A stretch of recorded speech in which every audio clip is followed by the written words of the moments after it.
are in our Advent series, but we are looking at the story today in the book of Luke. So a couple of announcements, but go ahead and get out your Bibles and turn to the book of Luke. It's in the New Testament. Matthew, Mark, Luke, John are the first four books of the New Testament, or the second half of the Bible. But a couple of announcements. Thank you all for being here. If you are a guest or a first, second, or third time visitor with us, please make sure you get a Connect card. Those are in the baskets. If you didn't get one at the door, they're in the baskets by the rows here. If the baskets, yes, I see the baskets by the rows. Thank you for those of you who give online. The different ways to give will be up on the screen there. You can go to givethroughsacred.church or text your gift to the number on the screen, and that is a secure way to give. And if it's your missions pledge, you can just type in the amount of your missions pledge or donation and then the word missions, and we'll make sure it automatically goes to that fund. But if it's just your regular tithe and offering, you can just put the amount that you're giving to that number. If it's your first time, it'll give you a prompt in order to set it up. And then after that, you'll just be able to enter the amount and then send. It'll ask you to confirm. It's all good there. So the first time, it'll also ask you to make sure you find the right church in the area. So Sacred Church is the one you're looking for there.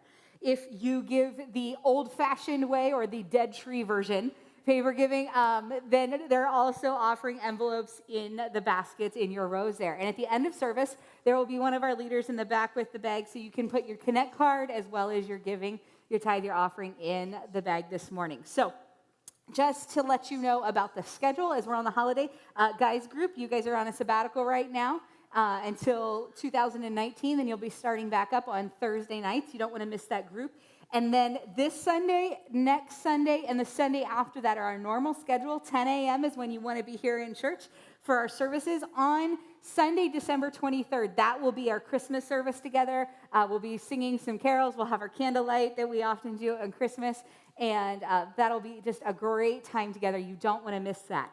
On Sunday, December 30th, we will be hosting church at home that week. So there will actually be a message online that you and your family can gather around and talk about going into the new year, into 2019. And then the first Sunday in January, we'll be back to our normal routine here Sunday at 10 a.m. You got it? You got it? Yes. Okay, clear as mud, right? All right. So last week, you guys talked about with Pastor Glenn about the incarnation, God with us, what that really means, and how he comes into every level of society when he comes into our lives, right? So today, next week, we're going to talk about those levels of society. Now, for the last 12 days, Ben and I were traveling, and we had 8 flights in 12 days, which that's a lot if you've never had 8 flights in 12 days, especially when a few of them take you over continents and oceans. So starting 2 Sundays ago, Ben and I, Sunday night, we flew out. We went from San Francisco to Frankfurt, Germany, to Johannesburg, South Africa. And then we were there training church planters that are missionaries, but then also national pastors in 8 different countries around Africa, and also someone from Europe. And then we were there for 3 or 4 days out in the bush. It's always fun to do a training when you're talking and all of a sudden all of the power goes out because you are out in the middle of nowhere. And that African rainstorm, just when we all wanted to sing the Toto song, if you know it, I bless the rains down in Africa. All the Americans were humming it, and all of the Africans were like, ah. So, they're like, we hear that so much. We're like, we're sorry. It's just such a fun song. We know it doesn't make sense at all. And so we did teaching by lantern, which was our iPhone with a water bottle on top with the light, so that we had all of those things that we could actually keep going, because we didn't let a little thing like no electricity stop us from talking about church and talking about missions and talking about God and sharing the gospel with people who need to hear it. So after that, we flew from Johannesburg and the northern area where we were in South Africa down to Durban, South Africa, and visited with North Place Church, and we were there for all of 24 hours. And then we flew from Durban back to Johannesburg, and then Johannesburg overnight to Addis Ababa, Ethiopia, in East Africa. We were there for 48 hours visiting with Eastridge Church in Addis and their team there. And then we flew from Addis to Nairobi, Kenya. We were in Kenya and talking with the Journey Church and the pastors there and the missionaries there for all of 36 hours.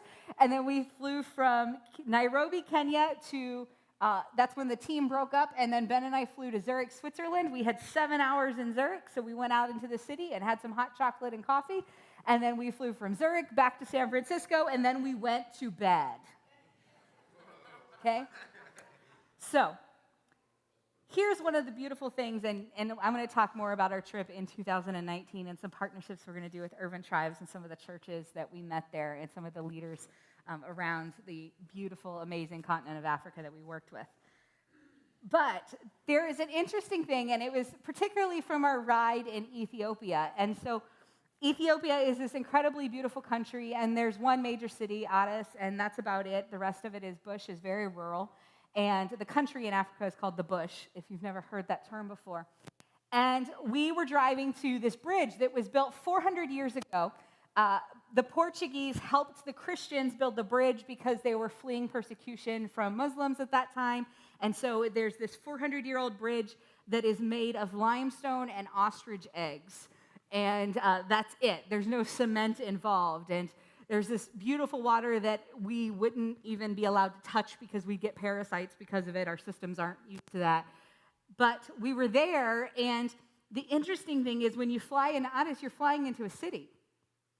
And so you see high-rise buildings, you see multiple stories, and there's actually in parts of Addis in the city codes that if you're going to build on those streets, it has to be a minimum of 5 stories tall, or else they're not even going to let you put a building there because they know that they've got so much growth and so much of a community coming in from the international communities around the world to do business, and they have more diplomats there than in a lot of other places, and so they are making sure that they're ready for all of this development. So we fly into the city, we're meeting with people in a city, and we're going through this, and then they're taking us out to the bridge, and as we drive, the city just fades away.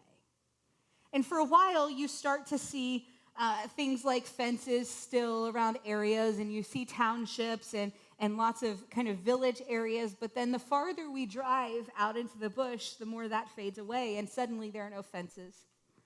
And the communities are smaller, and you see the thatch roofs around, and you see the huts and these tiny little village areas. And what you see often which is interesting, all the way from the city out into the very rural areas are shepherds. Now, in our culture, especially here on the peninsula, but even in our country here in America today, you don't see shepherds. That's just kind of like, well, they're shepherds. That's this old-fashioned thought, right? And you have these references of, the Lord is our shepherd. It's even in one of our stained glass windows there with God the Father is the good shepherd there. And you have this idea of it being an old practice or this ancient practice, but there were shepherds everywhere we looked. And some of them were little shepherd boys. And some of them were little shepherd girls. And you imagine David in the Old Testament tending the flocks. And you look out, and there's this kid that probably should be in school but isn't able to be in school like a lot of the other kids you saw walking along the streets to school because they have to tend the flock.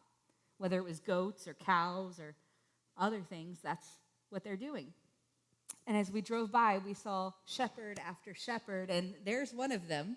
There's some of his goats, and they're headed off into the distance, and he was just making sure that they didn't wander out into the road. And coming up into this Christmas season and the idea of Advent, and then sitting there in the back of this van with our friends, and I'm driving by, and I'm seeing shepherds. It was just different.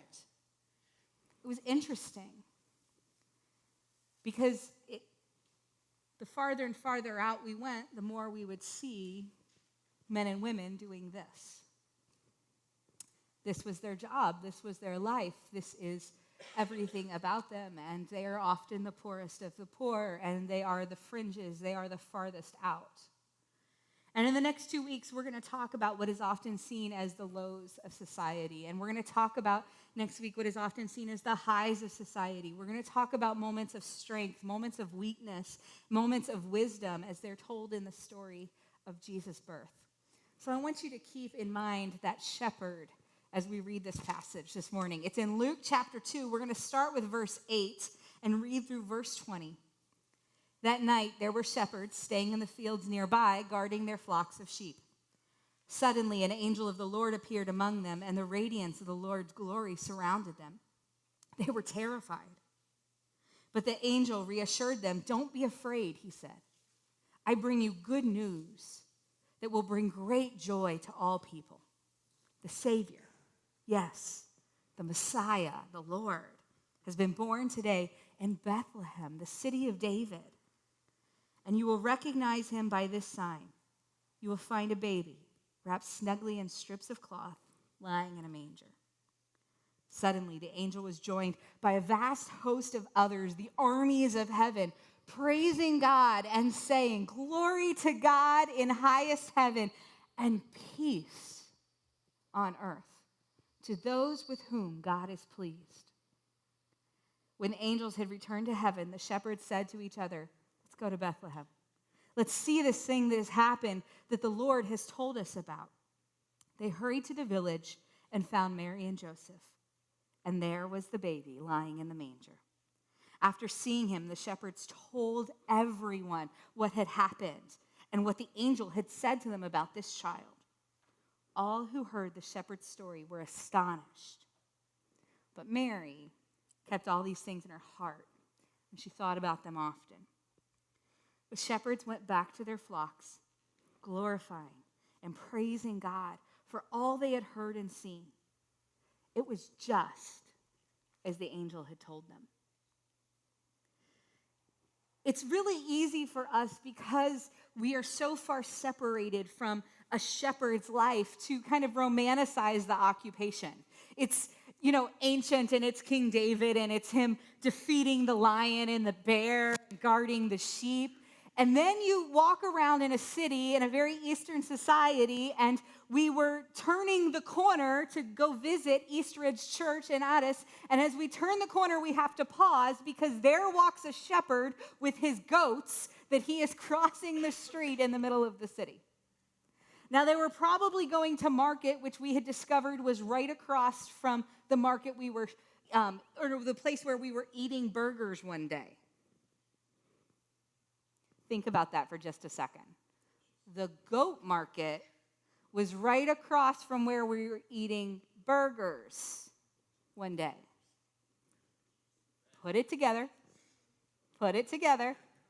Okay? Let's see. Wildebeest.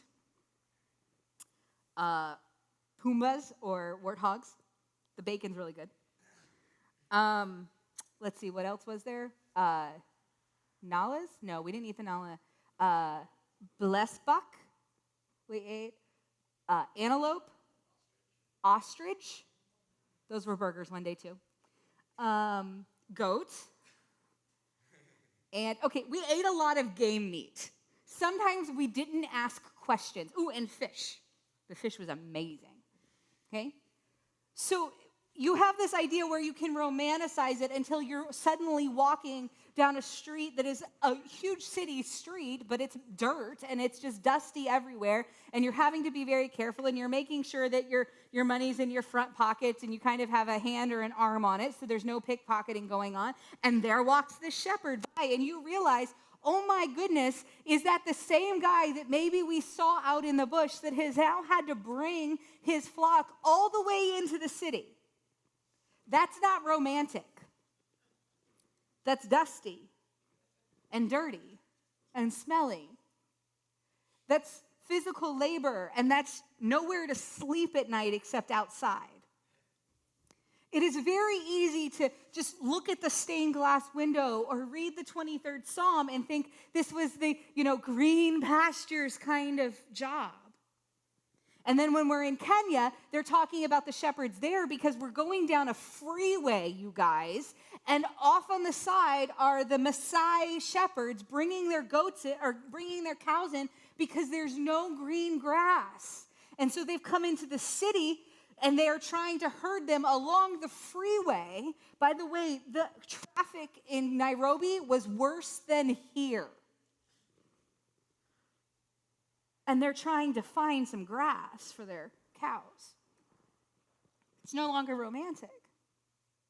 And so then you get to this story in the Bible, and now there's a new perspective that begins to open your eyes of who these guys were and what they were doing, and whether their job was this beautiful kind of Hallmark card picture of shepherds out in the fields, or whether they were exhausted, whether they were uneducated because they had to tend the flock instead of go to school, whether they had to work day after day, no matter what the weather is.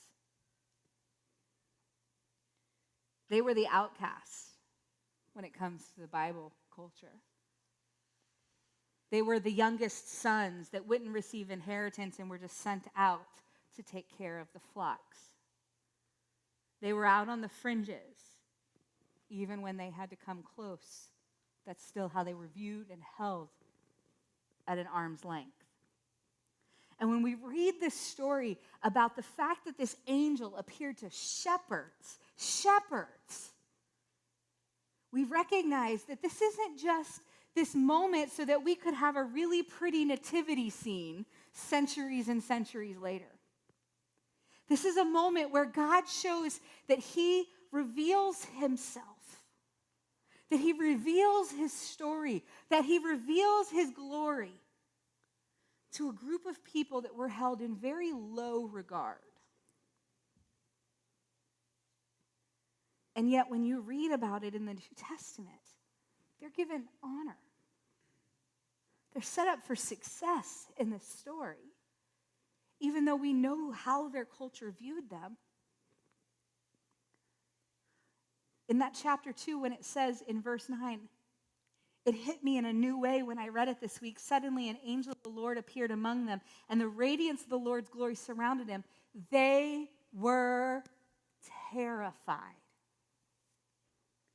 Because in the Bible, before this, when we hear stories of shepherds, we think about Samson and the day. You know, we think about David and his how he was trained up during his season of being a shepherd, and how he slayed the bear and he slayed the lions and he protected the flock, and this got him ready for fighting Goliath, the giant, one day, and how all of these stories are just lifting up these shepherds to be tough guys and to be going after it. And then we read they were terrified.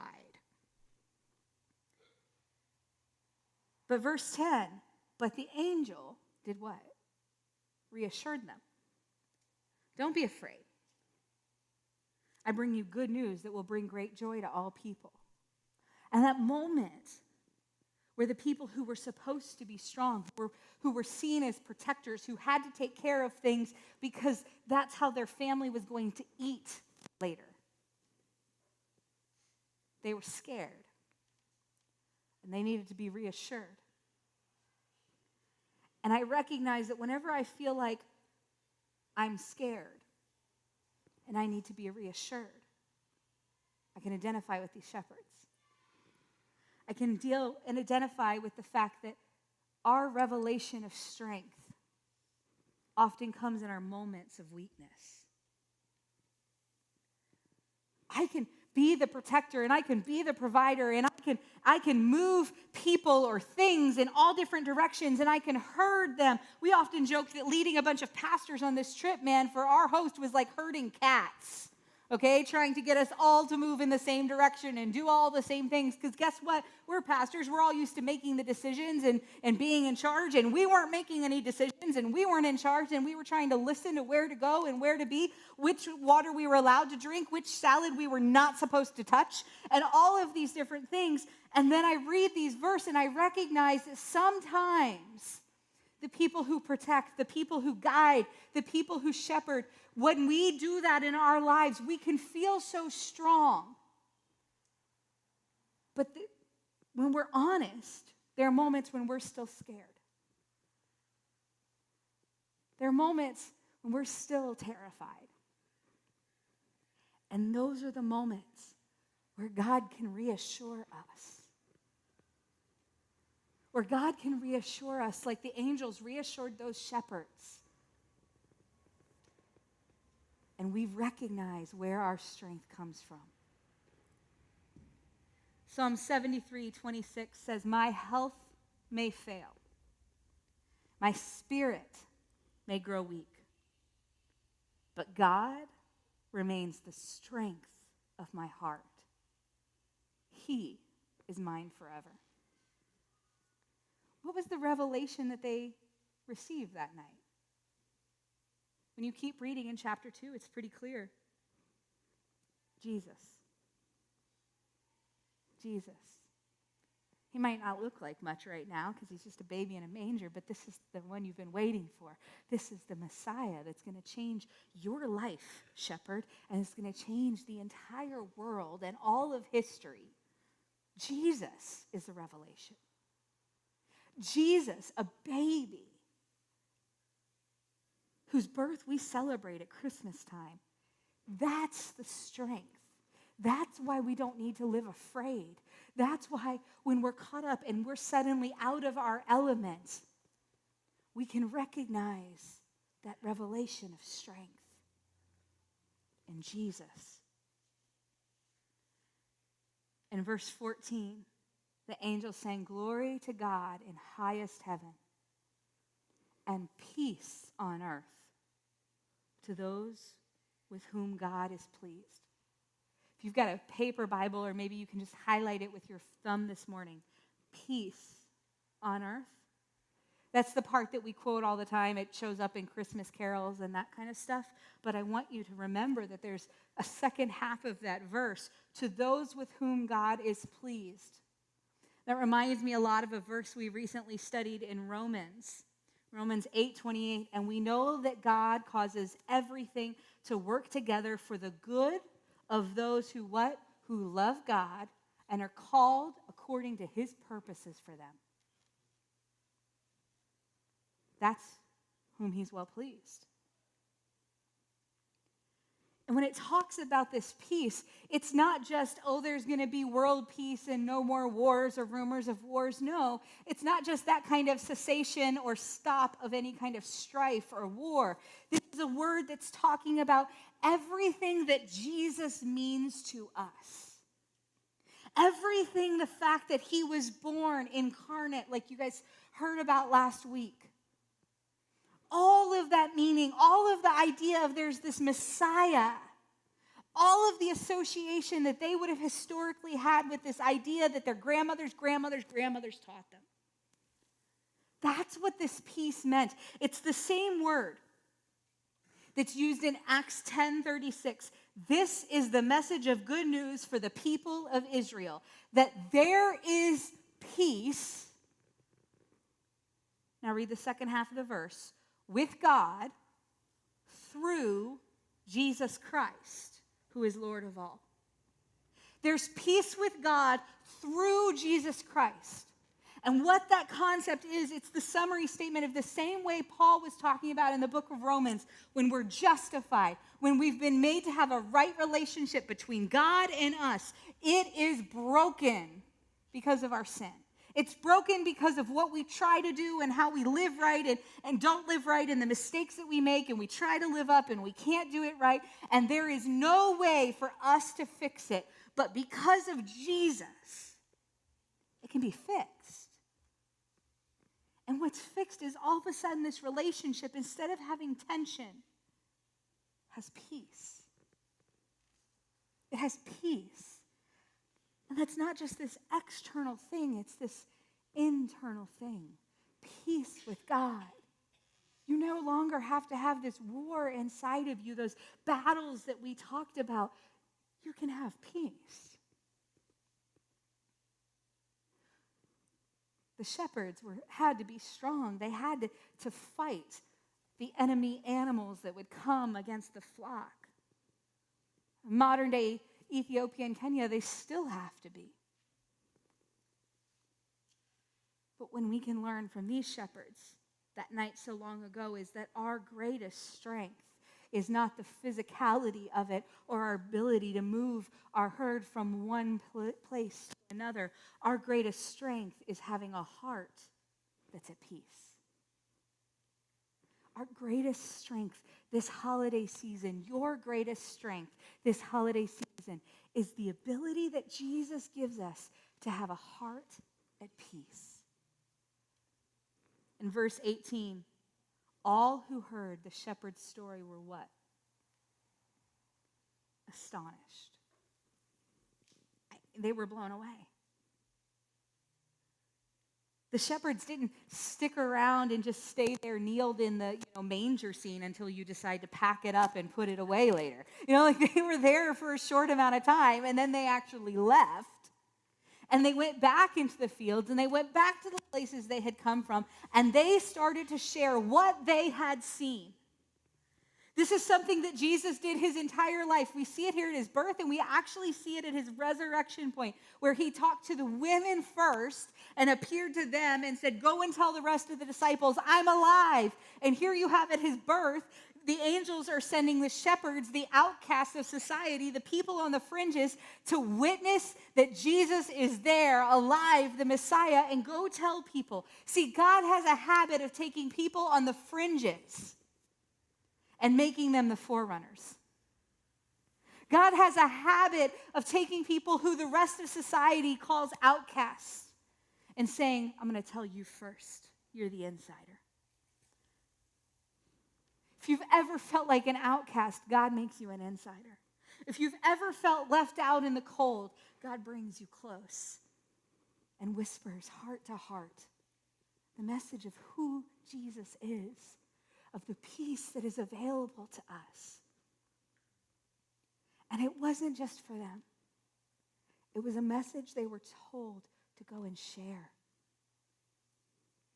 I love that we don't actually see that they were given direction to do that. It was just this natural response of overflowing. How could they not share that experience? I mean, they were sitting there in the dark, and the angel appeared. And then there was this whole host of angels, and they were singing. And it's this unbelievable story. But here's the deal. It's not just a story. It's not just some fairy tale or fantasy that we set up the little characters in our nativity under a tree or on a mantle. It actually happened. Those shepherds were real guys. Those shepherds were as real as that man on the side of the road in Ethiopia with his goats. And they got to share the story because God makes forerunners of the people on the fringes. Where do you stand? As we go into this Christmas season, where do you stand right now? Where do you feel at times? Next week, we're going to talk about being the insider. But this week, we're talking about the outsider. Do you walk into family situations or work situations or school situations or just society situations and feel like you're kind of the one on the outside ring? You're just trying to keep it together and herd your life and make it work, but you feel left out in the cold. That peace that they were given when they are terrified is the same peace we receive. One of my favorite verses in the Bible is in Philippians. It's a letter to the church in Philippi, written by Paul, the same guy who wrote the book of Romans that we've been studying here at Sacred. It's Philippians 4, 6, and 7. Don't worry about anything. Instead, pray about everything. Easier said than done, right? Tell God what you need and thank him for all that he's done. Then, and I love this, you will experience God's peace, which exceeds everything, anything that we can understand. The way I memorized it much younger was the peace that passes all understanding.